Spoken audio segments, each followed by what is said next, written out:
Good morning class 9th। पिछले video में हमने देखा कि किस प्रकार फ्रांसीसी क्रांति के लिए परिस्थितियां बनी और इस क्रांति ने न केवल फ्रांस के लिए बल्कि संपूर्ण विश्व के लिए क्या विरासत छोड़ी। आज हम बात करेंगे फ्रांस में राजतंत्र का उन्मूलन और गणतंत्र की स्थापना। फ्रांस की स्थिति आने वाले कई वर्षों में तनावपूर्ण रही। यद्यपि लुई 16वें ने संविधान पर हस्ताक्षर कर दिए थे, परंतु वो प्रशा के राजा के साथ वार्ता भी कर रहा था कि वह उसकी सहायता करे। 1789 की गर्मियों के बाद होने वाली ऐसी घटनाओं को नियंत्रित करने के लिए इन शासकों ने सेना भेजने की योजना बना ली थी, लेकिन जब तक इस योजना पर अमल होता, अप्रैल 1792 में नेशनल असेंबली ने प्रशा एवं ऑस्ट्रिया के विरुद्ध युद्ध की घोषणा का प्रस्ताव पारित कर दिया और हजारों स्वयंसेवी सेना में भर्ती होने के लिए वहां जमा होने लगे। उन्होंने इस जंग को राजाओं और कुलीनों के विरुद्ध जंग के रूप में ले लिया था। उनके होठों पर देशभक्ति के तराने थे। उनमें कवि रॉजेट दी लाइल द्वारा रचित मार्सिले भी था। यह गीत पहली बार मार्सिलेस में स्वयंसेवियों रॉजेट दी लाइल द्वारा रचित मार्सिले भी गाया गया। यह गीत पहली बार मार्सिलेस के स्वयंसेवियों ने पेरिस की ओर कूच करते समय गाया था, इसलिए इस गाने का नाम मार्सिले हो गया, जो अब फ्रांस का राष्ट्रीय गान है। क्रांतिकारी युद्धों में जनता को भारी क्षति एवं आर्थिक कठिनाइयां झेलनी पड़ी। पुरुषों के मोर्चे पर चले जाने के बाद रोजी रोटी की जिम्मेवारी औरतों के कंधों पर आ पड़ी। जैकोबिन क्लब के सदस्य मुख्यतः समाज के कम समृद्ध हिस्से में आते थे। इनमें छोटे दुकानदार, कारीगर जैसे जूता बनाने वाले, पेस्ट्री बनाने वाले, घड़ी साज, दिहाड़ीदार मजदूर आदि शामिल थे। उनका नेता मैक्समिलियन रॉबेस्पियर था। जैकोबिन के बड़े वर्ग ने गोदी कामगारों की तरह धारीदार लंबी पतलून पहनने का निर्णय किया। ऐसा उन्होंने समाज में फैशन प्रस्त वर्ग, खासतौर से घुटने तक पहने जाने वाले ब्रीचेस पहनने वाले कुलीनों से खुद को अलग करने के लिए किया था। यह ब्रीचेस पहनने वाले कुलीनों की सत्ता के समाप्ति का ऐलान और का प्रतीक था। इसलिए जैकोबिन को 100 कुलातों के नाम से जाना गया, जिसका शाब्दिक अर्थ होता है बिना घुटने वाले। 100 कुलात पुरुष लाल रंग की टोपी भी पहनते थे, जो स्वतंत्रता का प्रतीक थी, लेकिन महिलाओं को ऐसा करने की अनुमति नहीं थी। नवनिर्वाचित असेंबली को कन्वेंशन का नाम दिया गया। 21 सितंबर 1792 को इसने राजतंत्र का अंत कर दिया और फ्रांस को एक गणतंत्र घोषित कर दिया। जैसा कि आप जानते हैं, गणतंत्र सरकार का वह रूप है जहां सरकार एवं उनके प्रमुख चुनाव जनता करती है। यह वंशानुगत या दैवीय अधिकारों पर आश्रित नहीं होते। लुई 16वें को न्यायालय द्वारा देशद्रोह के आरोप में मौत की सजा सुनाई गई। 21 जनवरी 1793 को प्लेस डी लॉ कॉकॉर्ड में उसे सार्वजनिक रूप से फांसी दे दी गई। जल्द ही रानी मेरी एंतोनेट का भी वही हश्र हुआ। 1793-94 तक का समय आतंक का युग कहा गया। रॉबेस्पियर के नियंत्रण एवं दंड की सख्त नीति के कारण गणतंत्र के जो भी शत्रु थे, कुलीन एवं पादरी, अन्य राजनीतिक दलों के सदस्य, उसकी कार्यशैली से असहमति रखने वाले पार्टी सदस्य, उन सभी को गिरफ्तार कर जेल में डाल दिया गया और एक क्रांतिकारी न्यायालय द्वारा उन पर मुकदमा चलाया गया। यदि न्यायालय उन्हें दोषी पाता तो गिलोटिन पर चढ़ाकर उनका सर कलम कर दिया जाता। गिलोटिन 2 खंभों के बीच लटकते हुए आरे वाली मशीन थी, जिस पर रखकर अपराधी का सर धड़ से अलग कर दिया जाता था। इस मशीन का नाम इसके आविष्कारक डॉक्टर गिलोटिन के नाम पर पड़ा था। डायरेक्टरी शासित फ्रांस। जैकोबिन सरकार के पतन के बाद मध्य वर्ग के संपन्न तबके के पास सत्ता आ गई। नए संविधान के तहत संपत्तिहीन तबके को मताधिकार से वंचित कर दिया गया।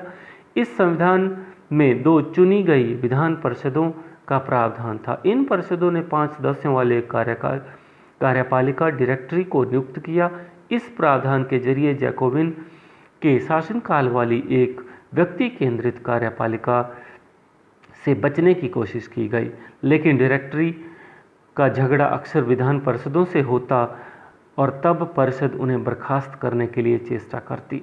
डायरेक्टरी की राजनीतिक अस्थिरता ने सैनिक तानाशाह नेपोलियन बोनापार्ट के उदय का मार्ग प्रशस्त किया। सरकार के स्वरूपों में इन सभी परिवर्तनों के दौरान स्वतंत्रता, विधि सम्मत, समानता एवं बंधुत्व प्रेरक आदर्श बने रहे। इन मूल्यों ने आगामी सदी में न सिर्फ फ्रांस बल्कि बाकी यूरोप के राजनीतिक आंदोलनों में को भी प्रेरित किया। क्या महिलाओं ने भी फ्रांस की क्रांति में अपनी भूमिका निभाई? महिलाएं शुरू से ही फ्रांसीसी समाज में इतने अहम परिवर्तन लाने वाली गतिविधियों के सक्रिय रूप से शामिल थी। उन्हें उम्मीद थी कि उनकी भागीदारी क्रांतिकारी सरकार को उनका जीवन सुधारने के लिए ठोस कदम उठाने हेतु प्रेरित करेगी।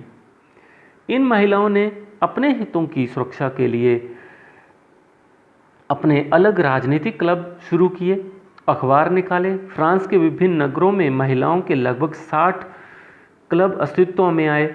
इनमें से the society of revolutionary and Republican women सबसे प्रसिद्ध क्लब था। उसकी एक प्रमुख मांग यह थी कि महिलाओं को पुरुषों के समान राजनीतिक अधिकार प्राप्त होने चाहिए। महिलाएं इस बात से निराश हुई कि 1791 के संविधान में उन्हें निष्क्रिय नागरिक का दर्जा दिया गया था। महिलाओं ने मताधिकार, असेंबली के लिए चुने जाने तथा राजनीतिक पदों की मांग रखी। उनका मानना था कि तभी नई सरकार उनके हितों का प्रतिनिधित्व कर पाएगी। मताधिकार और समान वेतन के लिए महिलाओं का आंदोलन अगली सदी में भी अनेक देशों में चलता रहा। मताधिकार का संघर्ष 19वीं सदी के अंत एवं 20वीं सदी के प्रारंभ तक अंतर्राष्ट्रीय मताधिकार आंदोलन के जरिए जारी रहा। क्रांतिकारी आंदोलन के दौरान फ्रांसीसी महिलाओं की राजनीतिक सरगर्मियों को प्रेरक स्मृति के रूप में जिंदा रखा गया। अंततः सन 1946 में फ्रांस की महिलाओं ने मताधिकार हासिल कर लिया। दास प्रथा का उन्मूलन।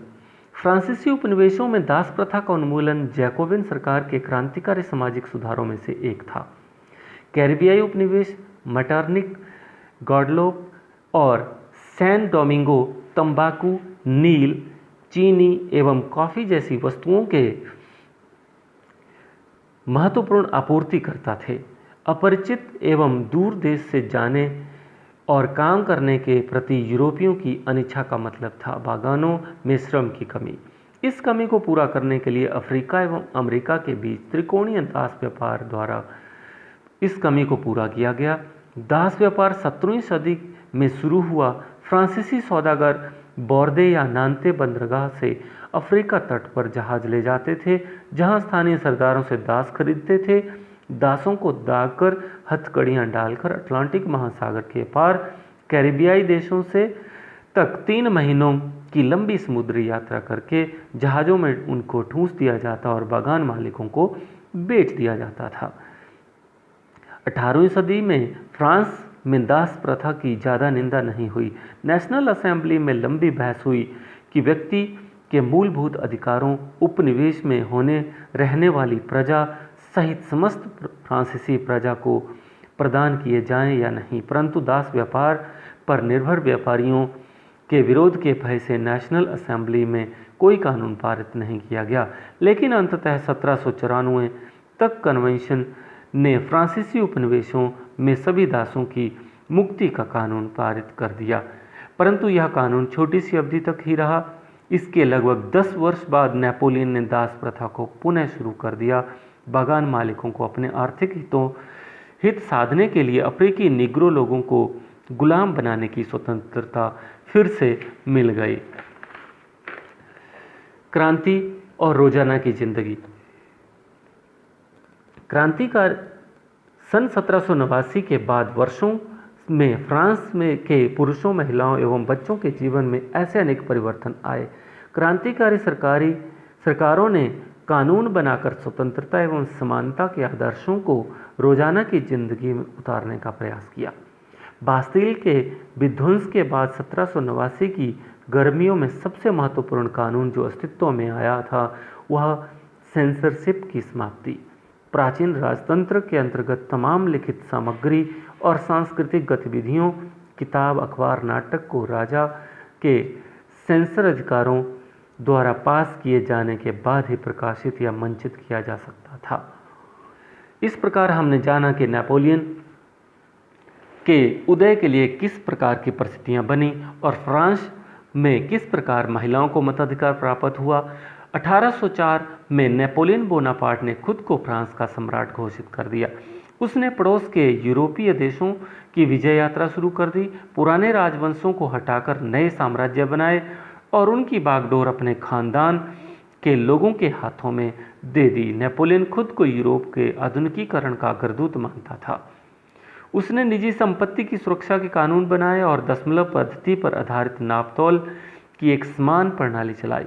शुरू में बहुत सारे लोगों को नेपोलियन मुक्तिदाता लगा, परंतु जल्दी ही उसकी सेनाओं को लोग हमलावर मानने लगे। आखिरकार 1815 की वाटरलू में उसकी हार हुई। यूरोप के बाकी हिस्सों में मुक्ति और आधुनिक कानून को फैलाने वाले उसके क्रांतिकारी उपायों का असर उसकी मृत्यु से काफ़ी समय तक के बाद सामने आया। स्वतंत्रता और जनवादी अधिकारों के विचार फ्रांसीसी क्रांति की सबसे महत्वपूर्ण विरासत थे। ये विचार 19वीं सदी में फ्रांस से निकलकर बाकी यूरोप में फैले और इनके कारण वहाँ सामंती व्यवस्था का नाश हुआ। औपनिवेशिक समाजों ने संप्रभु राष्ट्र राज्य की स्थापना के अपने आंदोलन में दास्ता से मुक्ति के विचार को नई परिभाषा दी। टीपू सुल्तान और राजा राम मोहन राय क्रांतिकारी फ्रांस में उपजे विचारों से प्रेरणा लेने वाले दो ठोस उदाहरण थे। फ्रांस के उदाहरणों पर ही चल करके भारत में भी टीपू सुल्तान जैसे लोगों ने स्वतंत्रता और अपने राष्ट्र की स्थापना की कल्पनाएं करने शुरू की। इस प्रकार हमने देखा कि किस तरह से नेपोलियन के उदय के लिए परिस्थितियां बनी।